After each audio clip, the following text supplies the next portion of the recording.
Hope everyone is enjoying the conference. It's been a blast. It's good to see this conference continuing and seeing, how it's evolved over the years. So thanks for joining my presentation today. So my talk is based on an experience I had at a large global consumer product company.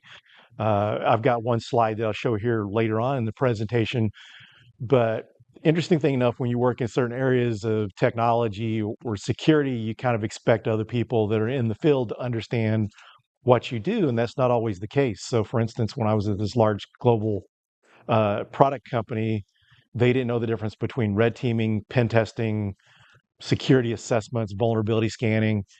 So they didn't know the difference between these different types of assessments. So I created like a single slide that contained all these different type of assessments, comparing those so they would know. And the funny thing about it was that I didn't realize until about a year ago was the CISO that hired me to run and build this red team didn't really know what a red team was to begin with, because we were doing a bunch of internal pen tests and Wi-Fi pen test, Active Directory pen test. So we weren't doing true red teaming.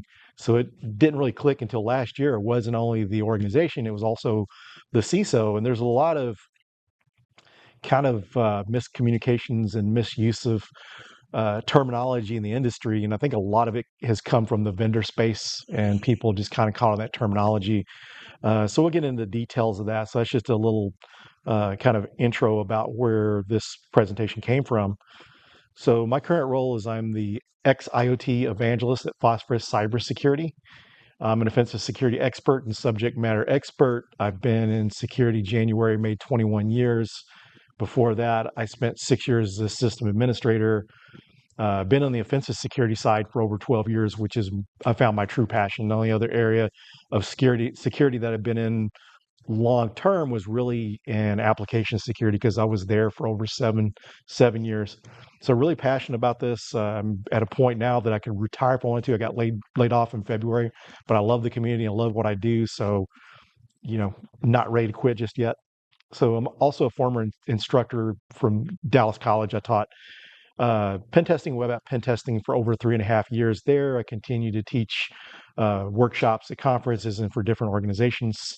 So if anyone's going to be at B-Side San Antonio in June, I'm teaching a web app pen testing workshop there. So I was also featured in the Triber Hackers Red Team book, where they interview different people from the industry. And I was approached by Wylie if I had any ideas on a book. And so my lecture that I gave at Dallas College, which I turned into a conference talk in February of 2018, was called The Pen Tester Blueprint, and is about starting a career in pen testing.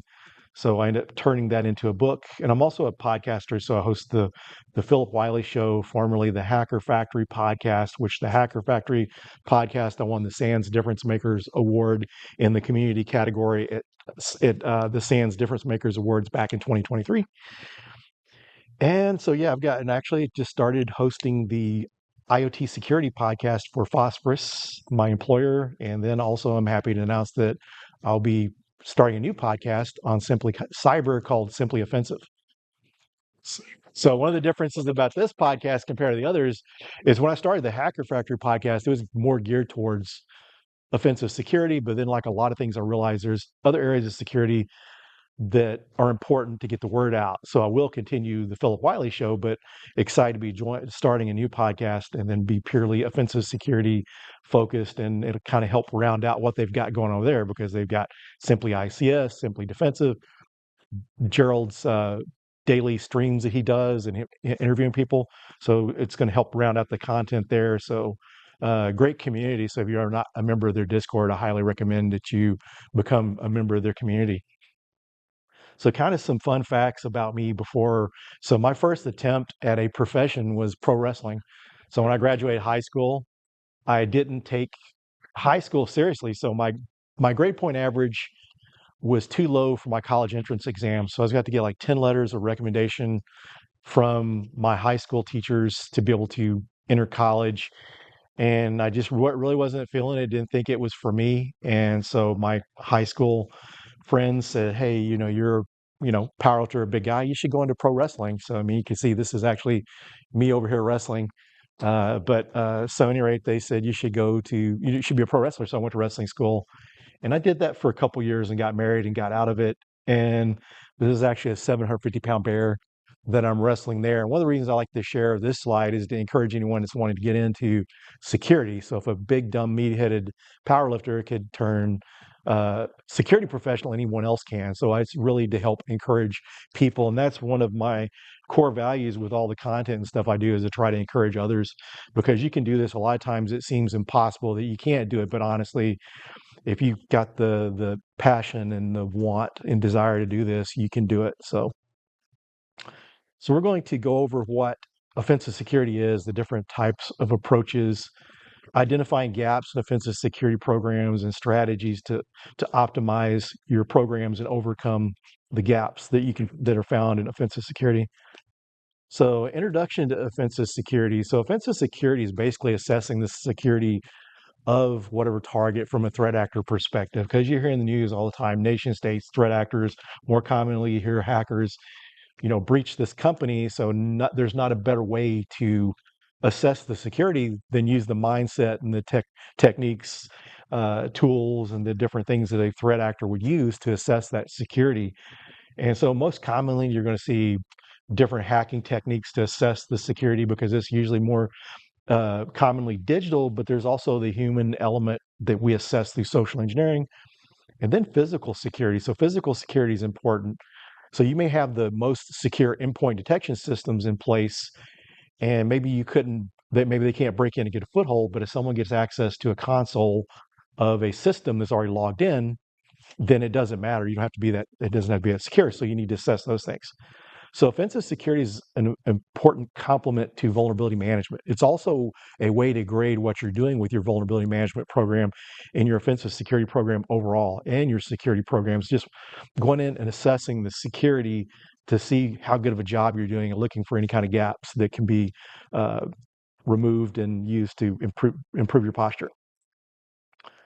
So as mentioned, vulnerability management is offensive security is a complement to that. So it's an important way to test the effectiveness, and also the different types of assessment targets. And I would say this is not really a complete list. There's always other technologies. And one of the things too is there's things on this list that are missing that we'll be testing, a year from now. AI is becoming important to pen test, and you're starting to see some of that pop up. And if you're someone new to the industry and trying to break in, my biggest recommendation you can do is learn the newer technologies and how to pen test that. Because one of the things we've seen over the years is like the gaps in cloud pen testing talent, because a lot of people like myself started out on-prem side of things and didn't learn the cloud, and then he needed cloud pen tester, so it was a big gap there. So I would say that, if you're interested in AI, learn how to pen test that, how to secure that, because that's going to make it easier for you to find jobs, because a lot of folks that have been in it for a while don't have that experience. And sometimes if you have those newer technologies, it makes it a lot easier for you to break in. And so these are all the different technologies, and it's kind of interesting, since I started pen testing in 2012. There's so many things on here that we weren't testing. Of course, AI was around, but not being widely used, and cloud was around, but are just kind of getting started, but not widely adopted. So these things constantly evolve. And one of the things with technology is people that create technology are really good at technology, but they're not so great at security. And sometimes security is added as an after effect, which makes for all sorts of vulnerabilities. But fortunately, people are starting to catch on to that and starting to build in security from the beginning, which is great. So the different types of approaches and different assessment types is the first one is vulnerability management. So this is not a offensive security assessment. This is not a true pen test, but it's an important part of your overall program. So vulnerability management, then you have vulnerability assessments, penetration testing, and red teaming, also known as adversary emulation. And one of the things you'll see too, to take note, if you're looking for a job in pen testing, you see sometimes VAPT, and vulnerability assessment is that VA in the VAPT, vulnerability assessment penetration testing.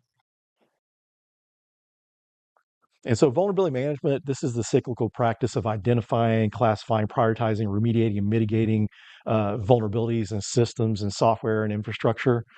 And so one of the first steps of that is your asset discovery and inventory. So if you don't know what you have in your environment, it's hard to protect or assess it. And this can be a big problem. So when I worked at the consumer product company back in 2019, it was down to last quarter of the year. We had $1 million in budget that we had to spend. If we didn't spend it, then we lost the budget for the following year.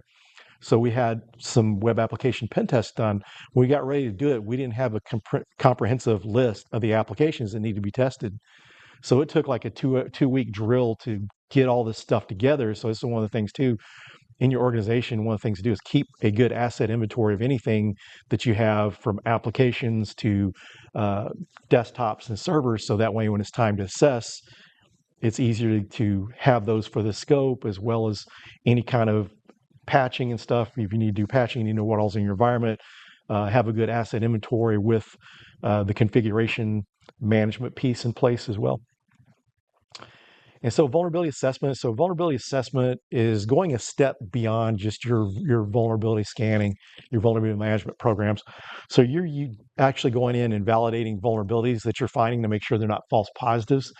Another thing you can do here too is use multiple vulnerability scanners, because Tenable and Nessus may find something that Qualys doesn't find. And I've experienced this on pen tests before.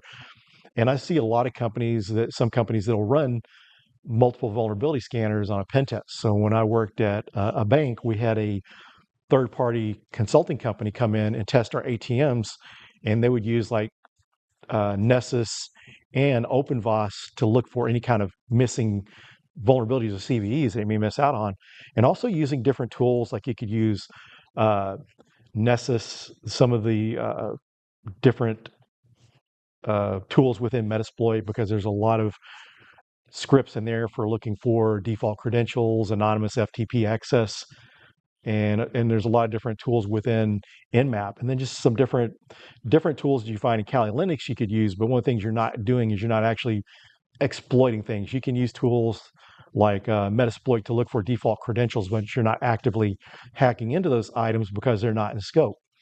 And there's times that you would do a vulnerability assessment over a penetration test. One example was I was working as a consultant doing a pen test for this for this hospital chain up in the Northwest.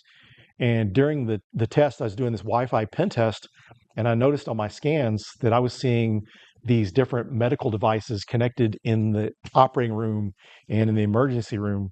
And so it was like one of these things you kind of didn't feel comfortable. I was just doing a discovery, went back and talked to the CISO, and what we decided on is I thought, here's a solution we could do instead. We'll do a vulnerability assessment and we'll do a configuration review of the wireless controllers and access points. That way we can get all the security, give the coverage, most of the coverage you'd get from a pen test, and do it in a safe manner.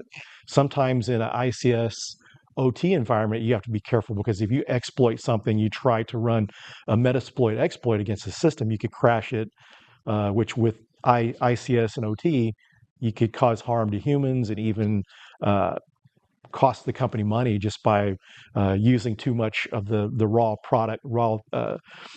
materials needed to create the product. So there's cases where you do both of those, and there's times that you can also leverage both pen testing and vulnerability assessments. And then penetration tests. So penetration tests are similar to vulnerability assessments, as in you're validating vulnerabilities. But once you validate those vulnerabilities, you take it a step further and exploit those vulnerabilities. And one of the points that I'm thinking about right now, before we forget, as we move on to slides, one of the things too with the penetration test, and part of the reason for the validation and stuff with the vulnerability assessment and penetration test, which penetration testing you can take even further, is the fact that sometimes you can run Nessus and maybe it's vulnerable to a certain exploitable CVE, but there may be mitigating controls on its system, like a firewall, host-based firewall, endpoint detection, or there could be cases where there have been some of these vulnerabilities that have been overly hyped in the past that took a lot of misconfigurations to be able to pull off an exploit. Because, matter of fact, someone set up a CTF for it, you'd have to configure it where all these misconfigurations, insecurities for that exploit to work. So that's one of the things you can do as well, is you can find things that may not be exploitable, and by doing a pen test, you're able to determine whether it's truly exploitable or not. And one of the things you're also doing past that is post-exploitation. Are you able to access data on other systems, do lateral movement, and privilege escalation? And so the different types of pen tests, you have black box, gray box, and white box. Black box is also referred to as a blind pen test. White box is also referred to as a crystal box or assumed breach. And so the black box or blind pen test is more real world of what a threat actor would do.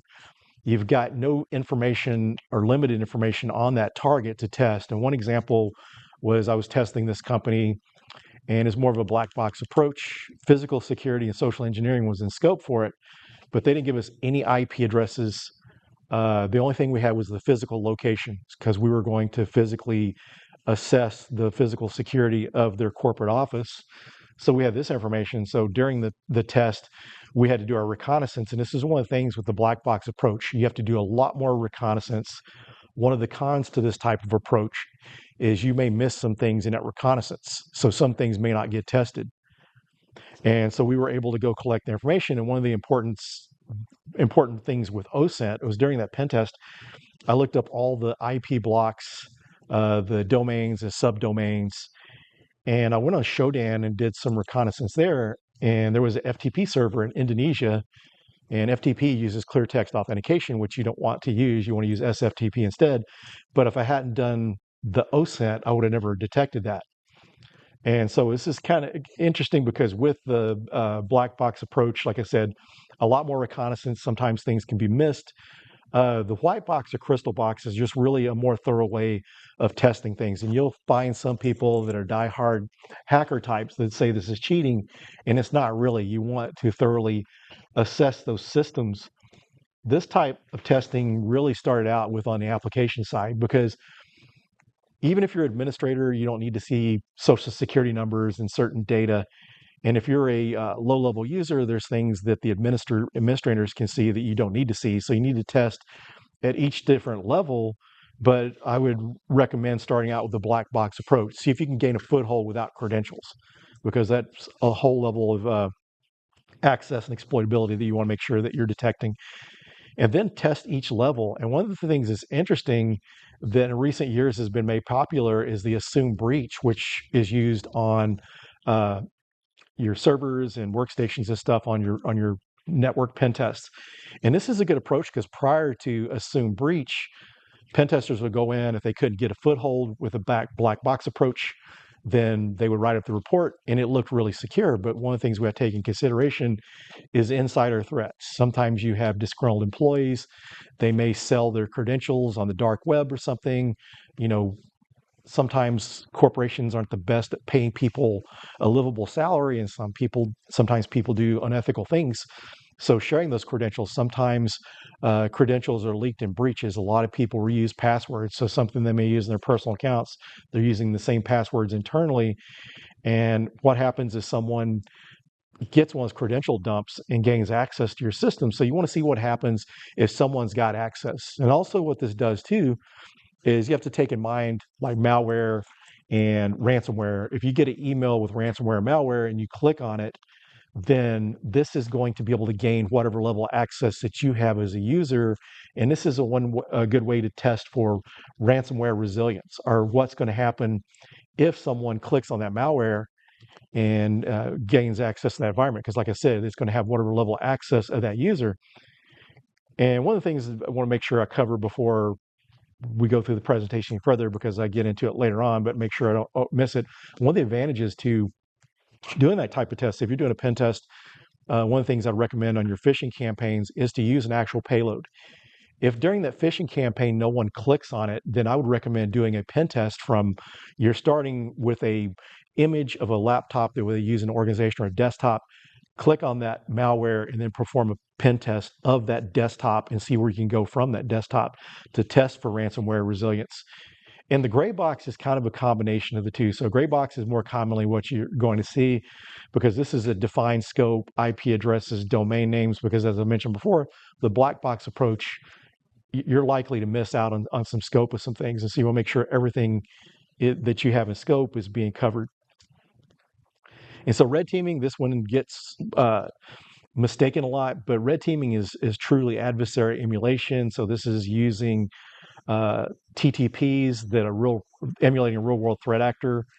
And this effect measures the effectiveness of your blue team, your defensive team, and as well as your security posture, also more commonly known as adversary emulation. And one of the differences between this and the pen test, with the pen test, everyone is notified the pen test is going on. So if something gets broken, they see malicious activity, they can report it. And this serves as a couple things. That way you're able to validate it's not malicious, because you could have an actual attack going on and you want to report that so they can distinguish between the two. And that way, if anything gets broken during the process, IT can fix it. But with a red team operation, you have a control group. And so the control group is made up of like the CISO, maybe some other management types. Usually you're not telling the blue team, because you don't want their manager to tip off the team, because this is kind of a report card of how well they're doing things. And sometimes they're worried about looking bad. One of the best outcomes I've seen from a red team operation was this company hired an IR team, incident response team, on retainer. So if they're ever breached or thought they were being breached, they'd bring them in to investigate. So one time during a red team operation, the SOC detected malicious activity. They called the IR team. The IR team was in investigating, and the manager over the SOC reached out to the CISO and said, "Hey, we've got active breach, but we got the incident response team in investigating them." And then the CISO said, "This is an authorized test." And so what they did is, this is an effective way of also testing your incident response plan. We test our business continuity plans and disaster recovery, but this is a good way to test your IR plan, which you need to test, because if you don't have a good IR plan in place, you could get breached, and then you're just trying to figure it out on the fly. So one of my favorite quotes is from the founder of Dallas Hackers Association, someone that's been pen testing for close to 30 years. And what his description of red teaming is, red teaming tests the blue team. So you're testing the people, process, and the technology. Whereas a pen test, you're really testing the technology, people to a degree if you're doing social engineering. And so here's the slide that I mentioned that I created that shows the difference. And so you see across all these, there's some kind of asset, there's some kind of discovery in this across all those. Although at the very beginning over here, vulnerability management, we're not concerned with getting detected. Whereas we get over to the red team, the adversary emulation, you're wanting to go undetected because you're emulating a real world threat actor. With penetration testing, it doesn't matter so much. Sometimes in the scope, they may ask for you to try to start out trying to go undetected and see how long you go without being detected. But the main purpose of the pen test is making sure you're finding all the vulnerabilities and all those that are exploitable. And that's one of the reasons, the main differences between the red team operation and the pen test. So with the pen test, you're looking for all exploitable vulnerabilities, trying to exploit those and do post-exploitation activities. With the red teaming, you're trying to find one way in equivalent to a breach. So if you're just purely doing red teaming, you're going to miss out on a lot of exploitable vulnerabilities. So penetration testing has kind of the priority. Red teaming is something to do as your organization gets more mature. And you can see a lot of these different items are the same, although once you get into the red teaming, some of the things you're doing for discovery, you have to be a little more quiet. You know, if you're running something like Nmap, and you've got to be super careful. A lot of cases you're really leaning more on social engineering. And this is where, if you're wanting to get into physical pen testing, this is where more of the physical stuff kind of takes place more on the red team side. And so identifying gaps in offensive security, so kind of a history lesson. One of the nice things about compliance-based pen testing, especially PCI DSS, is it really brought the importance and brought about the requirements for pen testing. Before then, not companies weren't having pen tests done. They didn't realize it was needed, and the way a lot of companies operate, unless it's a requirement and required by compliance, they're not going to have something done that doesn't need to be done. But fortunately, over the years, people have seen the need, whether it's a requirement or not, to be more secure, to assess the security of their programs. So it's become more popular. So this is a good thing. But one of the things that's happened that's kind of hurt that is the pen tests have become more restrictive in scope. So if you've got budget for PCI pen testing, maybe you don't have budget for other areas, which other areas are going to be important. You may have credit card data that's in those environments that needs to be secure, but there's other things like IP, intellectual property, health information, different private information that you don't want to leak, that you need to really be testing for. And some of these areas are getting missed out on. And sometimes due to limited budget, different types of tests are being left out, like social engineering, physical pen testing. Because at one time, it was more common to do a full scope pen test, which included physical and social engineering. But as the budgets got tighter and more narrowly focused, then some of those things got missed out, which introduced some of these gaps. So pen tests are commonly referred to as a time box test or a security snapshot of the posture. So time between test and opportunity, these time between tests are opportunities for threat actors. So one of these gaps that we're seeing here is assessment frequency. And one of the examples I like to share is based on a pen test that I did when I was consulting. We did an external pen test for this company, and fortunately, they were wise enough to have a 90-day retest. So after any remediation was done, they wanted us to come back and retest. So during the pen test, I found critical highs and mediums and lows and maybe some informational level vulnerabilities. 90 days, I came back later. They'd remediate all the criticals that were discovered, highs and mediums. There were just some lows left. But within that 90 days, someone figured out how to exploit one of those low level vulnerabilities, and there was an exploit for it. So if they hadn't had us come back and retest it, then it would have been vulnerable, until the next pen test, which would have probably been within a year. And then sometimes trying to schedule the pen testing consulting company, sometimes you may not get the exact time you want. So it may be a little over a year. And so that's one of the reasons you want to do that. And some of the things too here to take note is things that kind of help here as well is your vulnerability scanning, your vulnerability management programs. Like that particular vulnerability can have been detected by frequent reoccurring vulnerability scans. That CVE could have been detected and remediated. And so other limitations or overlooked methods like physical security controls, social engineering, red teaming, assume breach, and also purple teaming. So if you have not familiar with purple teaming, this is one of my favorite new assessment types. So one of the values of this too is building collaboration between the defense and the offense. They're working together. The blue team is learning more about some of the offensive techniques, and then the red teamers or offensive team are learning more about the defensive side, and they're able to collaborate together and work together. When you build that teamwork, when it's not us against them, you're going to be more secure.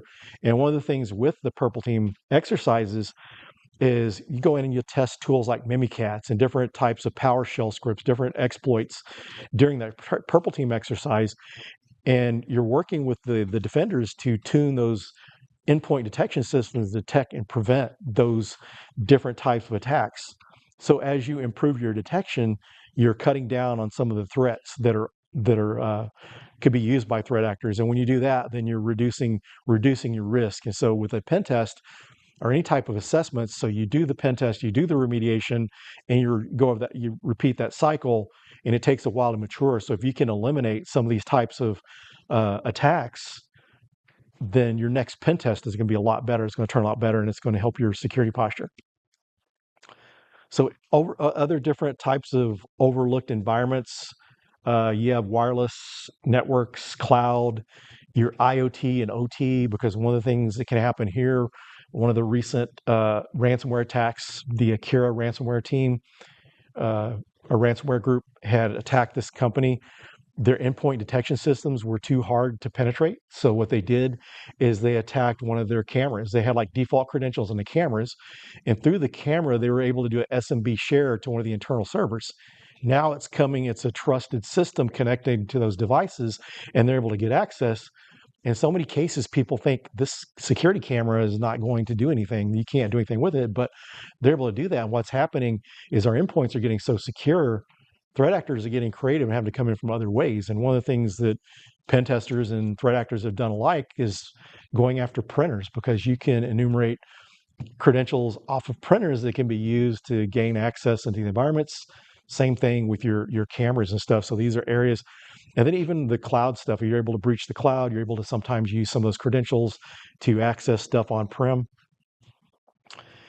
And then so how to optimize this? So the frequency. So how to improve this is increase your pen test frequency. Some companies are doing once a year. I'd say definitely you want to at least do twice a year, ideally quarterly. And even best option is do some frequent pen testing, doing something that's continuous. There's some autonomous pen testing platforms out there like Pantera, Expo for web app, and then also Bishop Fox has their Cosmos continuous pen testing product. Horizon 3 has Node Zero, which is a automated pen testing solution. Also, your vulnerability management, your vulnerability scanning program. Doing these in between, as I mentioned before, that one pen test that someone would have had, if they've been doing their vulnerability scanning between, they could have detected that. So make sure that you're doing, any kind of automation to scale what you're doing. You really have to embrace that, because at one time with pen testing, there wasn't vulnerability scanners, but no one would think of doing a large scope pen test nowadays without a vulnerability scanner or other tools. So embracing the automation and some of these autonomous pen testing tools are a good way to leverage that. And one of the benefits of these autonomous pen testing tools is it takes the boring stuff away and you get to focus on more important stuff, because pen tests are limited in time. So if you only have 40 hours and then you're too busy validating like SSL, TLS related vulnerabilities, you're wasting a lot of precious time that you'd be looking for critical stuff. So implementing bug bounty programs and responsible disclosure for your external facing applications and APIs are also good to have. And also overlook methods, uh, social engineering, including phishing. And one of the things that's happened, one of the gaps with phishing now is a lot of people rely too heavily on these phishing campaign applications. These are good, not discouraging against that, but you periodically want to use a payload, either something similar to malware or ransomware, because you want to see what happens if someone clicks on it. The security awareness thing is needed, and you're training people to look for these different items, but a lot of cases falling short because we're not seeing what happens if they do click on those links. Physical security assessments, this needs to be done, and this is also beyond your digital, because one of the most important courses I took in certifications earlier in my career before I got my CISSP was the NSA InfoSec assessment methodology. And this was based on paper files and classifications, because you look at files and digital files, they're a lot similar, just the way you access them are different. And this also brings the importance that you need to make sure your paper files are secure, as well as your physical assets like uh, utility trucks. If you're a telecom, you need to make sure that your stuff's secure, because people will steal, people always looking to steal copper wire or different, uh, you know, digital equipment that they could sell and stuff. So you want to make sure those are secure, as well as your access to your building. You want good physical controls, because as I mentioned before, if someone gains access to a console that's logged in, they've got access. They don't have to be an elite hacker. And a lot of time breaches aren't some elite hacker. It's just someone, it's opportunity. Someone found an open cloud share or something that wasn't secure, default credentials, or there was no, uh, you know, any kind of controls around those shares. Also, red team operations are important to add to those. And then purple teaming, also known as security controls validation. And the overlooked methods I mentioned, wireless, cloud, and IoT. And one of the things about wireless is someone can hack your facility from a mile away with a high-powered Wi-Fi antenna. Because when I used to work consulting, we eventually quit doing the war driving, because we just went to the method assuming that anyone can reach your location remotely. And I remember with the antenna I had, I was able to detect access points from like a half mile away from the facility. So you're able to set down the road or in another office building hacking away, and no one's able to see what you're doing. So that concludes my presentation, but I can open it up to some questions. If you have any questions, please connect with me and check out my podcast, and be on the watch for my new podcast, Simply Cyber on the, or Simply Offensive on the Simply Cyber Network, which launches on July 1st.